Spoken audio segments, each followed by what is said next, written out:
Sarah family did not just want custody of her baby. They wanted to rewrite his entire life. Hidden inside her Mother S bag was a baby memory book already filled out by Sarah S. sister, pretending to be the mother of a child who was not hers.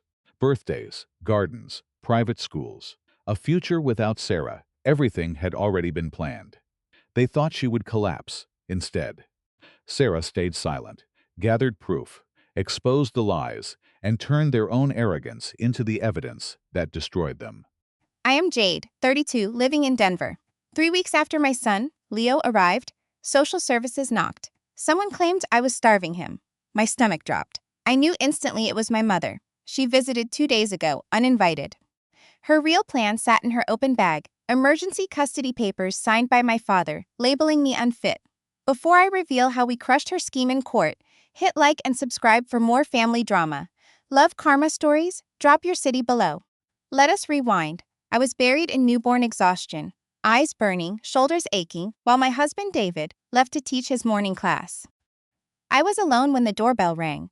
My mother Diane marched in with cleaning gear. Her smile was thin and icy. She claimed she was saving me from my own mess. I followed her, cradling Leo. She raided my pantry, tossing my expensive formula for generic brand. I stared at the waste. When I confronted her, she kept scrubbing, using that condescending tone she reserved for my career. She called my freelance illustration ink unstable. I was livid. David and I owned our home, yet she still flaunted her luxury SUV. I was too tired to fight, so I stayed quiet. I did not realize she was baiting me. She wanted a meltdown for her case. She told me to rest while she mopped. Walking past the dining room, I saw her huge tote bag wide open on the table. A thick folder stuck out. Dark. Bold letters on top made my breath hitch. It was one of those surreal moments that turns into nightmare. The doorbell rang, startling Leo. He patted his back until he settled. In the kitchen, Diane was humming, playing the devoted grandma. Through the glass, I saw a pharmacy courier with her heart meds. I cracked the door. I glanced back. The kitchen was quiet. I could have asked Diane to get it, but I was spent. Her bag sat there, zipper wide open. I told the courier to wait. I walked to the table, gauging the distance to the kitchen. Her bag smelled like heavy floral perfume. My fingers brushed past her makeup and touched the rough edge of that folder. Why did I pull it? Maybe the weight felt wrong. Or maybe motherly instinct kicked in. I slid it out an inch. The bold text hit me like a wall. Petition for emergency guardianship. The words barely registered. They felt alien. Emergency custody, my hand shook. I pulled the stack out and laid it on the table, shielding it. I flipped the cover. It was a sworn affidavit to steal my child. My breath vanished as I read. It hit me as a violent danger, twisting my postpartum blues into severe manic episodes. It claimed I had violent psychosis. He scanned the cold clinical lies. One entry said I had a hysterical breakdown last Tuesday. E remembered that J. I dropped a bottle of breast milk and cried from fatigue. Diane was there, patting my shoulder. She was not comfort me. She was document me. She turned my tears into proof of an unfit mother. But the bottom of the second page stopped my heart. It was a psychiatric evaluation from a doctor I had never met, complete with a blue notary seal. I am a professional artist. I spend 12 hours a day staring at pixels and fonts. My work demands obsessive visual scrutiny. I looked at that blue stamp. The ink did not bleed into paper. The edges were jagged, compression artifacts. I leaned in. The spacing between letters in the notary name was wrong. The T and R overlapped. Real stamps are uniform. This was a digital fake. My ribs felt like they had been hit. My parents had not just hired a lawyer. They had forged a state notary seal to bypass a judge. They moved from a petty family feud to felony conspiracy. I flipped the page, breath-catching. I checked for other signatures. There was my mother's loop-filled handwriting. And right below it, on the co-petitioner line, a second name was a second name, small neat letters. A signature from every birthday card I ever got. My father, Bob. He even used his favorite blue gel pen. A box was checked, birth mother unfit. My quiet father had signed it. The man who bought Leo his first bear 3 weeks ago, sobbing in the waiting room when David said we had a healthy boy, had just signed papers to legally steal my son and lock me in a ward. He was not helpless. He was a conspirator. The betrayal tasted like copper in my mouth. It burned through my fear, leaving me sharp. I could not panic. If I screamed now, they would use it as proof of my instability. I pulled out my phone and killed the sound. I held it over the folder. Focusing the camera on the forged seal. He snapped photos. The mop stopped. Silence hit hard. I had seconds. I shoved the papers back exactly as they were, tucked the folder in her bag, and felt my knuckles brush something hard at the bottom. A leather book with a brass clasp. I flipped it open, and the true, terrifying scale of their plan finally clicked. My fingers brushed a cold, smooth object beneath the silk lining. It was a thick, navy leather book. I pulled it out, the spine cracking as he unlatched it. I opened the cover and stopped breathing. A title box featured script that read Baby First Years. It was not my handwriting. The ink was a vivid plum. Those signature loops on the E belonged to my older sister, Claire. My stomach dropped. Claire had not spoken to me in months. She skipped my baby shower and ignored my texts. Yet, here was a memory book for my son, filled out in her ink. The first dated entry made my head spin. It was marked September 14th, 2 years from now. I read the words. My sweet Leo, today you turn 2. We celebrated in the garden with the string quartet you love. I blinked back tears. They were erasing me. Birth mother, unstable, poor. They were not just plotting a kidnapping. They were assassinating my identity. They wanted me gone before Leo could remember my face. My family's logic snapped into focus. Claire is 34 and has not held a job in years. She married a wealthy executive named Paul. And now her life is all country clubs and interior design. She has an online following around her infertility struggles, posting tearful videos about the empty nursery. She treats kids like luxury accessories. Since she could not conceive, she decided to buy my child. My mother, Diane, was the courier. This made sickening sense. Mom worships money. She has always looked down on my freelance work and treats my husband David like a failure. She calls our home a starter house. To Diane, giving Leo to Claire was not a crime, it was a rescue mission. She thought she was saving my son from a middle-class life. By handing him over, she gets to be the hero, securing a wealthy heir while punishing the daughter who would not fit her materialistic mold. I kept turning the pages. Every entry was pure delusion. Claire wrote about private preschools and ski trips to Aspen, all while pitying me as a tragic, fragile figure. My hands went numb. I looked down at Leo. He was sleeping, his chest rising and falling. He had my nose and David's chin. He was a piece of my soul. The idea of Claire pretending she birthed him made me want to scream. They thought I was weak. They thought I would crumble. The mopping stopped. Diane was 20 feet away, humming, polishing the floors of the home she planned to destroy. I carefully closed the journal and tucked it back in the bag. I slid the folder in the side pocket, matching the zipper exactly where Diane left it. I stepped out away from the table. My legs felt like lead, but my mind was a weapon. I needed David and Malene, the cutthroat attorney I met 2 years ago. If they filed that petition tomorrow, a judge would sign the order before lunch. Police would rip Leo from my arms. I had 18 hours to build a defense.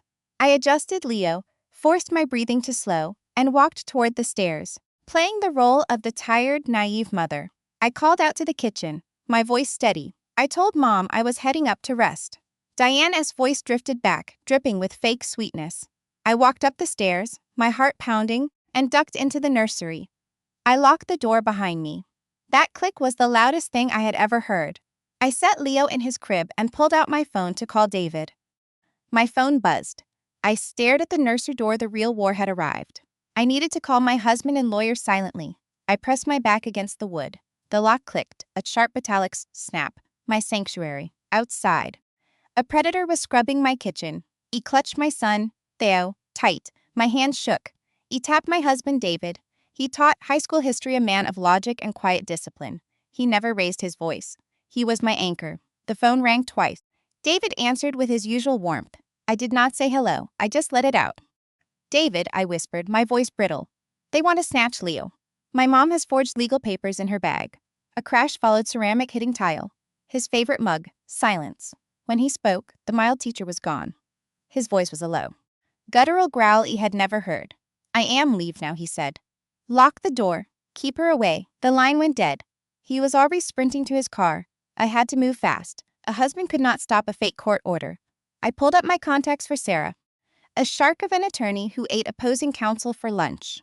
I sent over the fake psych reports and forged notary seals. I sent the custody petition with my father's fake signature. Sarah answered, sharp and ready. I cut her off. Check your email. I paced the nursery. Leo tightened my arms.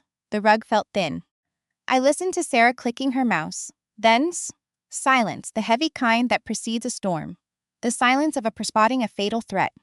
Clara, she said, her voice clinical. Tell me your mother does not know you found these. I confirmed my mother, Helen, was mopping downstairs, totally oblivious. Sarah exhaled. She explained the lethal mechanics of those files. Family courts move fast when a child is in danger. A judge could sign an emergency order before his coffee even cooled. The child goes first. The hearing happens later. Sarah warned me that my mother paid for a psychiatry affidavit labeling me a psychotic threat. If she filed this by morning, a judge would sign an emergency order instantly. By noon, police would be at my door. They would take Leo. They would place me on a psych hold. The nursery walls seemed to close in. My parents were not playing games. They were plotting my institutionalization. I wanted to march downstairs and wreck the dining room. I want to grab Helen by the throat. The primal urge to protect my baby roared. You can't confront her, Sarah ordered. Her voice was a whip. Her whole plan relies on you losing your cool. She wants you to scream. She wants you to look unhinged. If you react, she will record you and show it to a judge. She will claim you are unstable. You would hand her the evidence she needs to steal your baby. The reality of her warning felt like a suffocating blanket. I could not act on my rage. I had to become an actress. You must wear a mask, she said. No, nothing. Go back downstairs. Smile. Thank her for the cleaning. Drink her tea. Watch her drive away. Give her zero ammunition. I agreed. Sarah was clearing her schedule to build a legal fortress. I had to survive the afternoon. The call ended. I looked into the mirror. Dark circles bruised my eyes. My hair was a knot. I looked exactly like the broken target Helen described in her fake files. I took a breath, I forced my muscles to relax and practiced a soft, tired smile. It felt grotesque, like stretching synthetic skin over a skull. I had to look into Predator's eyes and act like she was a help grandmother. I kissed, Leo said. He smelled like warm milk. I unlocked the door. The click echoed. I stepped out, hit by the sharp scent of lemon cleaner. I placed my hand on the banister, preparing to face the woman waiting to destroy my life. I walked into the kitchen carrying a secret. Helen stood by the sink, rinsing a sponge. She looked up and flashed a smile so sickeningly sweet, it made me want to gag. She squeezed the sponge. Did he finally go down? She asked, her voice dripping with practiced warmth. You look exhausted, Clara. Let me take him for the night. You need to sleep. The audacity was a physical blow. She was offering rest while plotting to lock me in a psych ward. He forced my face to stay neutral. I gave a slow nod, using my exhaustion to sell the performance. Then, tires crunched on the gravel. David burst through the front door minutes later. His stride was aggressive. He played the stressed husband perfectly. He threw his bag down and rubbed his temples, claiming he felt sick. Helen's face fell. The helpful grandmother routine evaporated, replaced by clear annoyance. She never liked David. To her, he was just a teacher preventing her daughter from accessing real wealth. She shoved her supplies into a bucket and zipped her bag. The brass teeth clicked shut over the forged papers. She gave David a chilly smile and left. Once her car turned the corner, the air in our house turned cold. The place felt like a crime scene. David locked the door, his face pale with terror. You okay? He whispered. Is he safe? I nodded, clutching Leo, and told David everything. The forged seal, the fake evaluation, and that blue journal of my mother S. David's hands balled into fists. If she is building a case, I said, my voice shaking, she must be watching me. She needs eyes inside this house. David did not wait. We started tearing the place apart, moving like ghosts to keep the baby asleep. David checked the kitchen while it scanned the dining room, feeling under the heavy table where her bag had been. Nothing. We moved to the living room as the afternoon light cast long shadows. Dave approached the fireplace. He shifted a photo, then a cactus. He froze. He was staring at his history books because the sunlight shipped them just right, casting a dark shape against the brick. In the middle of that shadow, a tiny red light pulsed. David reached behind a biography and pulled out a small black cube, a hidden camera. My knees gave out. He sat on the sofa, holding Leo, struggling to breathe. I had nursed my son right here. I had sobbed on this rug. thinking I was alone in my own private sanctuary. I had paced this floor at 3 in the morning, singing to a fussy baby. Every private struggle of motherhood had been recorded by my own mother. We were trapped in a panopticon built by my own flesh and blood.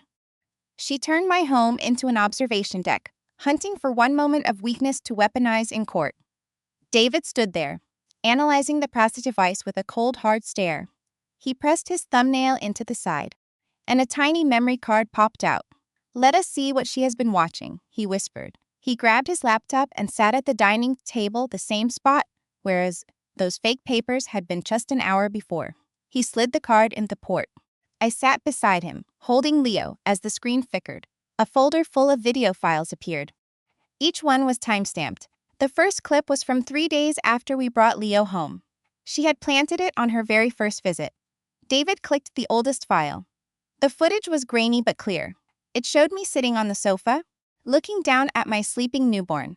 We skipped through a dozen more. It was just mundane life: folding laundry, grading papers, eating cold toast.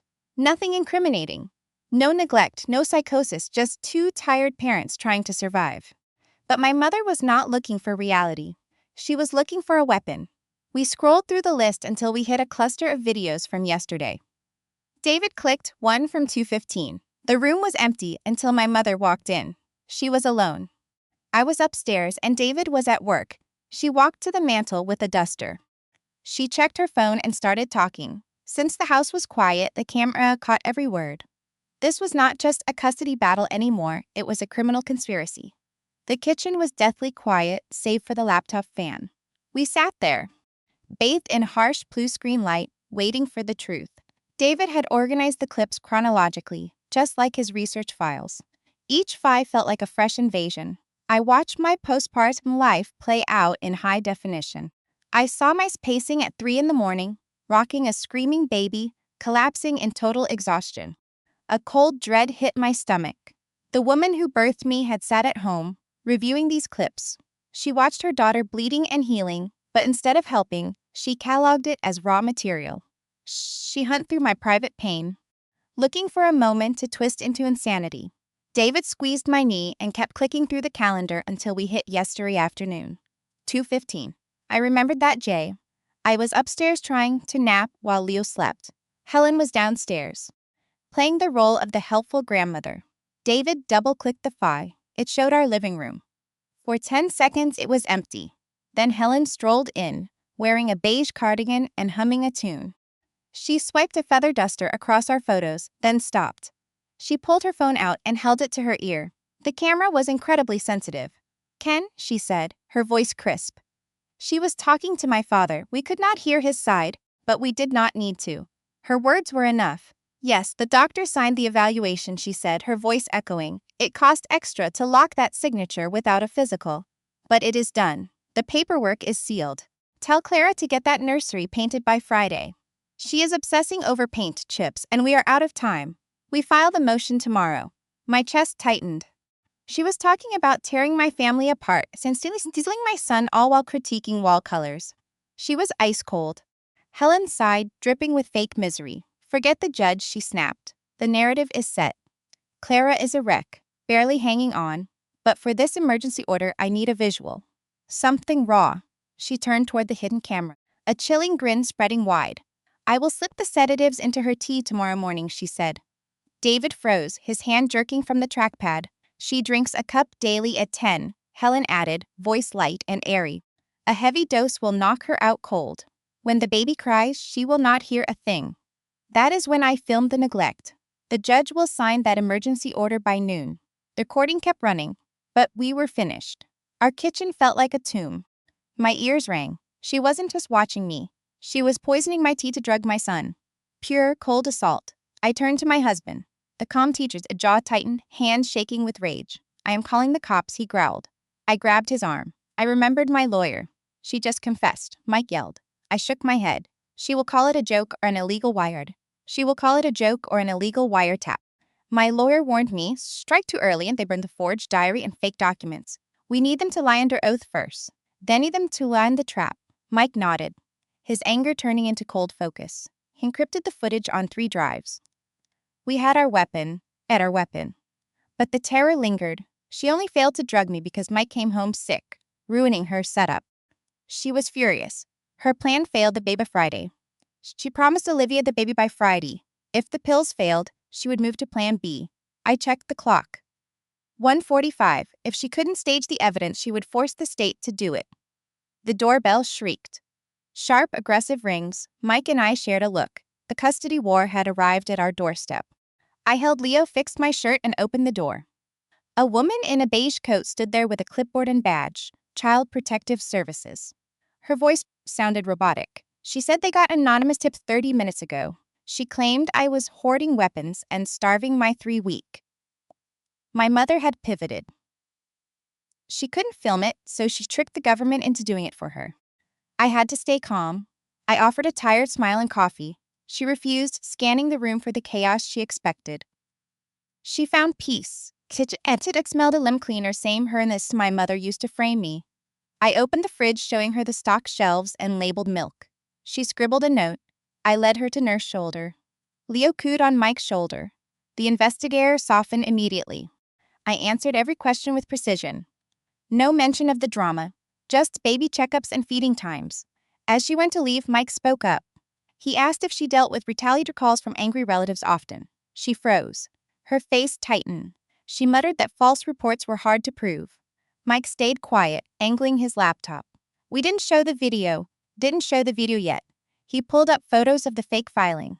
He zoomed in on the fake seal and the wrong font. He pointed to my father's signature on the document, calling me unfit. Then he showed my sister's journal with entries from the future. Mike explained the motive: my sister's obsession and my mother's greed. The investigator slumped. Her mask cracked. They use us as weapons, she whispered. They use us as weapons, she whispered. It steals help from children in real danger. She promised to close the file as malicious. Your son is safe here, she said. I deadbolted the door and my knees gave out. My mother sent the government to tear my life apart. The house felt heavy. We survived the day, but at a cost. The sky turned a bruised purple. I went to close the curtains. A silver sedan slowed at our mailbox. A man stepped out. Not with my mother's stride, but weak and heavy. It was Ken, my father. The man who signed the paper saying I was dangerous. He was the silent partner in this plot. And he was alone. I let the curtain drop. Ken was always the quiet shadow, the man who kept his head down to avoid the storm. Ken was our family shock absorber. When mothers walk on at me, he trained us to walk on eggshells, calling his cowardice peace. Now, that path led to my front porch. I told Mike to step back. I unlocked the deadbolt but left the chain on. His cedar afters have hit me, a smell that once meant safety, but now made me sick. Lila, he began, his voice low. Your mother is worried. You look worn out. I kept my face blank. He rubbed his neck, clearly unnerved. We just want what is best for the baby, he lied. Things are unstable. Mark is just a teacher. Olivia has the resources. Maybe letting her take the baby for a few months is the right move. He was trying to frame kidnapping as a favor. He was here to convince me to give up my child. I let him finish. Then, I locked eyes with him. You signed the affidavit, Dad, I said. His color drained. He blinked, terrified. I don't know what you mean, he stammered, stepping back. I just came to talk. Don't lie, I whispered. I saw the petition. I saw the fake psych report, and I saw your signature. You used your favorite blue pen, the one you used to brand me unfit. Dad shrunk. Ladies, it was the safety begged. He claimed it was just a safety measure. He authorized the legal destruction of my life without even reading it. He was ready to dump me in a ward and hand my newborn to my sister because it was easier than saying no. That man was a phantom. You are no father. You are a coward. You are dead to me. Up through house. Through the glass, I saw his silhouette hover, then drop. He retreated to his sedan like a soldier, then drop.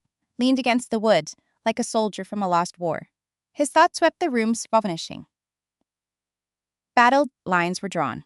No more miracles. They thought they could bully a vulnerable girl. They had no idea they were crossing a mother's. Micah walked in, his face grim.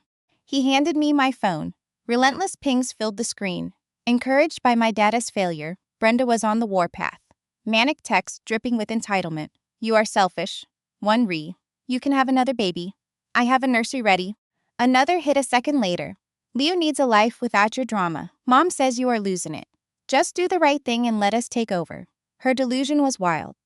She thought her husband's bank account made her the owner of my child. To her, Leo was just a pre-ordered accessory. I was the vendor refusing the sale. If you make this hard, Mom files papers tomorrow, she warned. The mask was off. The war had officially started. My phone buzzed on the kitchen counter. I stood in the hall while the screen lit up the room. Brenda had launched her assault. Since my father failed, my sister clearly decided politeness was a waste. She sent text after text, each one a beacon of entitlement. I picked up the device. Walls of words filled the screen. You are selfish, Eva. The first block read, you can have another baby when you are stable. Grant and I are ready. Leo deserves a life without your stress. Mom says you are falling apart. Just do the right thing and let us take over. I stared at the pixels. Brenda didn't see my son as human. She saw an accessory, and I was the uncooperative vendor. She lived in a bubble funded by Grant, a hedge fund manager who hated drama. Grant voided mess. Brenda lived for it. For years, she monetized her fertility struggles online, crying in silk about empty rooms. Now, she believed her suffering gave her a claim to my child. Her husband's cash was all the justification she needed. She thought a fat bank account canceled out maternal bonds. My phone buzzed again, another demand. End demand, if you make this difficult, Mom files the papers tomorrow. Do not be stupid. We will win anyway. The urge to reply burned like acid. I want to send something so toxic it would shatter her screen. I want to tell her she would never come within 100 miles of my baby. My thumbs shook with the force of my restraint. But I remembered malign silence was our weapon. Every unhinged text was another brick in our fortress. Reacting would only feed their lie that I was unstable. I didn't reply. I pressed the buttons on my device, capturing screenshot after screenshot. The camera shutter clicked softly in the kitchen. Each image went to the secure folder Malene set up. We had the fake evaluation. We had the forged notary seal. We had the recording of Susan plotting a scheme. We were building undeniable case for a permanent restraining order. But as he stood there, looking toward the room where my baby slept, a cold truth settled in. A court order was not enough. A piece of paper might keep them off my land, but it would not satisfy the rage in my chest. Susan and Brenda survived on reputation. They needed to face total, public ruin. He walked in the dining room. Caleb sat hunched over his laptop. The blue light cast sharp shadows across his face, highlight his grit. My husband teaches law. He knows that wars are not just won on physical battlefields. They are won by information and truth, and exposing the truth. Caleb was not just saving the camera video for a judge. He was weaponizing the data. He moved through digital folders with ruthless speed. He stripped the raw audio and video of any metadata that could track our location. He uploaded the footage to a private server, creating an encrypted link that could not be pulled down. Then he began mapping out an email distribution list, methodically referencing public data and social media profiles. He found the email for the country club where Susan held court. He located the corporate address for Grant, knowing the firm would panic at a scandal. He dug into Brenda's footprint, finding the contact list for her fertility support group. The women who offered her sympathy were about to see her conspiracy to kidnap a newborn. Caleb looked up. His eyes met mine, reflecting a shared cold resolve. We were not just defending ourselves in court. We were preparing to scorch the earth they walked on. The trap was set. The legal trap was set. We spent the night reviewing the timeline. My attorney Malene confirmed the morning emergency hearing. Susan had filed her fake paperwork just as promised. The hearing was at 9 at the county courthouse. I could not sleep. I just laid there, listening to my baby breathe in his bassinet, counting down the hours until dawn. The night dragged on, heavy with dread. When the sun finally hit the horizon, painting the sky gold, I got up. I showered, scrubbing away weeks of exhaustion. I dressed with purpose. Forget the baggy sweats, I pulled on a sharp black blazer and a crisp blouse. I slicked my hair back and applied makeup to hide the dark circles. The woman in the mirror was not the fragile target Susan had described. She was a mother ready for war. Caleb wore his charcoal suit, looking like the protector he is. We buckled Leo into his seat and grabbed our bag of digital evidence. The drive to downtown Cincinnati was dead silent. Morning traffic flowed around us, oblivious to our world falling apart. We pulled into the courthouse garage, the engine echo bouncing off concrete. We pushed through the heavy glass doors and cleared security. The place smelled like cheap coffee and floor wax. We found our courtroom through the maze of halls. Malene was waiting by the heavy doors with a folder. She wore a gray suit and the focused intensity of a shark. She nodded at Caleb's briefcase. Everything was ready. The mass email was primed in his outbox, one click, and it was over. The doors swung open. The bailiff signaled us in. The air conditioning hit like ice. I braced myself. The judge would be taking the bench any second. I glanced across the aisle, waiting for my mother to start her lies. What kind of script had she bought to justify stealing my son? Inside the courthouse was a meat locker.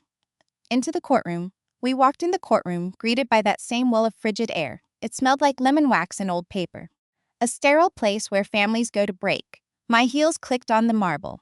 Caleb walked beside me, his jaw locked tight, clutching the briefcase with our evidence inside. We found our table and sat down. Malene was already there, calm and lethal. She motioned for us to take our seats. I folded my hands to hide the shaking. Caleb kept the brief between his feet, his grip never loosening. I forced myself to look across the room. My mother, Susan, sat 10 feet away, though it felt like a canyon. She had curated her look perfectly for the judge. No expensive blazers today. She wore a soft beige cardigan and minimal makeup, faking a look of exhausted, heartbroken grandmotherly grief. She sat with her spine straight, staring at the bench. Beside her, Rick looked sick. He was pale, sweating, and drowning in a suit 2 sizes too big. He would not even look in my direction, staring only at his shoes. His cowardice was pathetic. He was just a shell. I looked past them to the gallery. Brenda was there, wearing a camel coat and holding a designer bag. She leaned forward, tracking me like a predator. She gave me a cold, venomous glare, tapping her nails on her purse. She was so smug. She really thought this was just a formality. She saw this court as a retail counter where she was waiting for a receipt. She had no idea her reputation was about to be burned to the ground. The door behind the bench opened. The bailiff announced the judge. Judge Gallagher entered, an older man with silver hair and eyes that had seen it all. He sat down, put on his glasses, and opened our file. The room went dead silent. Gallagher cleared his throat and told Susan's lawyer to start. He wanted the justification for taking a 3-week-old infant. A man in a pinstripe suit stood up. Mr. Belmont. He buttoned his jacket and stepped into the center of the room. He did not glance at me. He looked right at the judge. Your Honor, he began, his voice low and serious. We are here for an urgent tragic matter. My client, Susan Wright, is only here to save her grandson from danger, he claimed. He paced the carpet, milking the drama. He painted a picture of me as a mother falling apart. He attacked my career, calling my freelance design work unstable and fit for a child. He even took shots at Caleb's teacher salary, trying to make our middle-class life seem stressful. But his whole argument was built on Susan's lies. He tapped the thigh. The court is postpartum psychosis, he said, faking sympathy, a predator for targeting a mother. My client witnessed these breakdowns for weeks. She claims, I neglect a baby. I gripped Caleb's hand so hard my knuckles turned white. I want to scream, Millen warned me. Any outburst would help him. I stayed still. Belmont, a page up showing blue ink, we have more than a grandmother's sphere report. He declared, sphere's report. We a sworn psychiatric report. A psychologist claims the mother is a danger. Belmont slammed a fake document down. He gestured to my sister.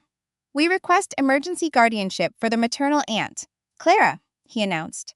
She has the wealth and home to keep this baby safe. We must sign this order before tragedy strikes. The room went dead silent. Judge Bennett studied the file. He knew the stakes. An emergency order would take an infant from his mother without a hearing. The judge locked eyes with Caleb. He scanned my face, then turned to my lawyer. Counselor, the judge, serious allegations. A medic report calling a mother a threat is heavy. He peered down. Any response? The room felt thin. The trap was ready. My mother had walked into court with forged commit papers, was felony. Malene stood up, holding a winning hand. Your Honor, she said, meeting his gaze. We have proof of a felony. Malene stepped up, clutching a sleek portfolio. Her heels tapped on the marble. She handed a manila envelope to the bailiff. Everyone held their breath. Judge Bennett opened it, pulling out 3 high-resolution photos. One was the fake report, one zoomed in on the notary seal, and the third showed clear digital pixels. Malene stood tall, her voice sharp. Your Honor, she began, meeting his eyes. Opposing counsel presented a report to take a nursing fin. She works with high X images. When she saw those papers, she spotted digital artifact around the blue stamp. The judge leaned in to examine the photos. He traced the magnified image as Malene paced. She pointed out the miscellany of honor, a fake as has passed her to go. The notary has passed it on. That is horror. This is a total forgery. A dull forgery. Belmont froze. He said nothing, just snapped his head toward my mother. His face affirmed fake evidence to a judge. She sat paralyzed in her beige blazer. Next to her, my father hung his head. Belmont tried to scramble, muttering about clerical errors. But Malene cut him off. She pulled out a small black cube. Evan Jasmond Ardult. We have, Your Honor, Malene said. This camera was hidden right where I nursed my son. The room went cold. The judge's mask cracked. They despised hate perjury, but they despised privacy violations. He looked past my mother to her lawyer. Did your client plant recording devices in the home? The judge asked. Belmont stepped away, sensing the blast. Your Honor, I have no knowledge of this. I need a moment to consult my client. He whispered frantically, trying to keep her seated, knowing the danger of an open mic. But she believed her status gave her power. She shoved her chair back, the screech cutting through the tension. I was gathering proof, she announced with pure arrogance. She pointed at my chest. She is a danger to my grandson. I did what any grandmother would do. Belmont exhaled sharply. The case was dead. Silence was everywhere. Clara sat frozen, her smug expression melting into shock. She finally realized the bill was due. My father stared at his shoes. Beside me, Evan sat still, projecting cold strength. The trap was working. Judge Bennett removed his glasses and set them on the file. He leaned forward, fingers locked, glaring at my mother. The room fell silent. The judge spoke, every word hitting like a hammer. You are admitting you broke the law to spy inside a home? She stood tall. I had to protect the child, Your Honor. The judge turned to my attorney, counselor. He snapped. Do you have the footage from this device? Malene nodded. A tiny smirk played on her lips as she pulled out the drive Evan prepared. Yes, Your Honor, we have the files. Audio, The clip is ready. The judge pointed the bailiff. Plug it into the monitor. Let us see what kind of proof she gathered. The officer hooked the drive up. A massive screen flickered typing. Beside me, Evan did not look up. He opened his laptop and pulled up a pre-drafted email, checking the long list of family contacts in the blind copy field. His finger hovered over the enter key. The video hit the screen. My living room appeared. My mother walked in with a duster, playing the doting grandmother. In the back, Clara leaned forward, confused. She had no idea her mother had been filming in secret. As the plot unfolded, my mother pulled out her phone. The audio was signed it. Hearing it was clear. My father noticed, the recording said. Get extra with no exam, but it is done. Get the nurser with no exam. People there for traffic ticket watch a felony air unfold. Her talk of bribery hung in the air unfold. On screen, teletills and on screen. She smiled at the lens. I will slip the sleeping pills into her tea tomorrow morning. A gasp erupted. It was pure shock. She drinks a day a day, it continued. A heavy dose ensures she sleeps. When the baby cries, she will not hear him. That is when I will record the neglect. Evan smashed the enter key room. It hit every inbox in my mother's circle, the club, the charity board, everyone. We were nuking their status. Judge Bennett slammed his gavel, the crack echoing like a gunshot. Counselor, he roared, face turning crimson. Mr. Vance jumped, trembling in his suit. Your client is not some sweet grandma. The judge barked. She is a criminal. You brought fake files into my court, and we just heard his confession to assault. Vance threw his hands up. Your Honor, I swear, I knew nothing. I just used the evidence I was provided. I believe you, counselor, the judge snapped. Because if I thought you were part of a plot to drug a new mother, you would be under arrest right now. Barbara sat frozen. The mask was gone. The woman who pulled everyone's strings for years was out of moves. Then, a shriek ripped through the air. It was Clara. She rose in the gallery, coat falling away. But the nursery is already painted, she screamed, voice cracking. We picked the wallpaper. Marcus bought the crib. She pointed at me, mascara streaking her face. It is not fair. You can't even afford a private preschool. He belongs with me. Silence filled the room. Clara just confirmed the whole scheme. She did not care about the forgery. She only cared that her custom-ordered baby was late. The judge looked disgusted. Bailiff, he ordered, his voice cutting through her wails. Get her out of my courtroom, now. If she resists, arrest her. Two deputies grabbed Clara as she thrashed, screaming about her rich husband. A steady vibration hummed through the gallery. Then my mother's phone buzzed. Then my father's jacket pocket. The blast hit its mark. Elite board members were watching the footage right now. The fallout was live. My mother stared at her phone, face turning ghost. White, she was not just losing custody. She was losing her entire world. The trap clicked shut. Guards shoved Clara through the doors. Her cries muffled. A rhythmic humming rose from the defense table as a chorus of alerts chimed from every phone in the room. Evans beside me, the silent architect of their ruin. We both knew those pings meant the video of my mother confessing to assault was going viral among her elite circle. I pictured her club president spilling coffee in shock. I imagined my sister's husband in his office, watching his wife scream about nursery decor while plotting a kidnapping. He hated scandal. This was his nightmare. Finding out his wife was a felon would end their lavish life. My family watched their status evaporate. Judge Bennett ignored the phones, locking his gaze on the panicked lawyer. Vance looked ready to collapse. The judge pressed his fingers together. This court has seen dark thing, Miller began, voice icy. But the sheer audacity here is the worst abuse I have ever seen. You weaponized the law to steal a child. You forged records. You plotted to drug a mother. He grabbed the petition and slashed a thick black line across the cover. I am denying this with prejudice, the judge declared. That was the legal kill shot. Barbara could never fight this again. He turned to Meline. Counselor Miller said, I am granting your request for life restraining order. The radius covers you, your husband, and your son. It applies to Barbara, Kenneth, and Olivia. They cannot come within 1,000 feet of your home work or the child's doctor. Any breach means immediate jail time. Dad slumped, burying his face in his hands. A ragged sob escaped him. He traded his daughter for his wife's approval, and it left him destitute. Barbara did not cry. She stared at her bag like it held a snake. Her facade shattered. The beige cardigan suddenly looked like a prison uniform. The judge held up the silver thumb drive. This court cannot prosecute, Miller rumbled. But I have a duty to report crimes. These exhibits go to the district attorney before lunch. Vance flinched, packing his bag, desperate to escape. He knew attorney privilege did not cover court fraud.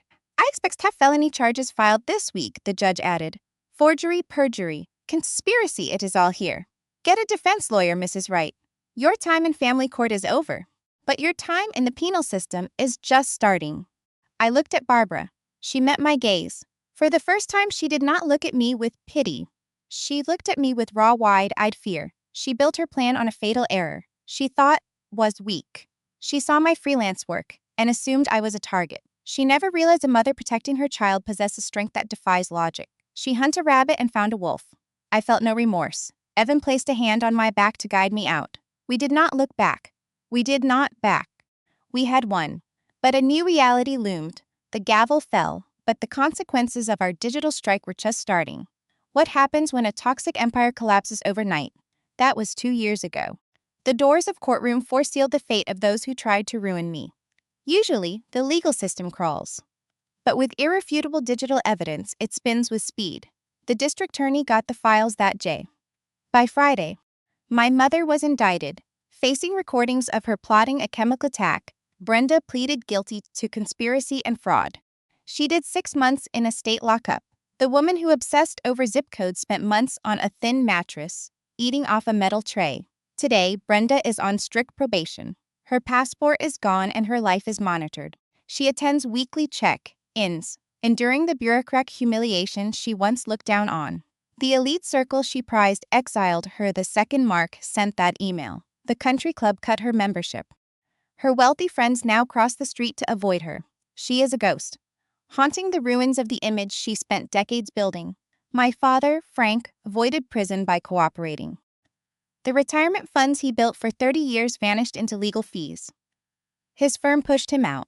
Corporate want no ties to a high-profile forgery case. Frank now lives in a cramped apartment. The walls are thin, and he spends his days staring at a screen. He traded his own daughter and grandson to appease a tyrant. Now the tyrant is a felon, and he is entirely alone.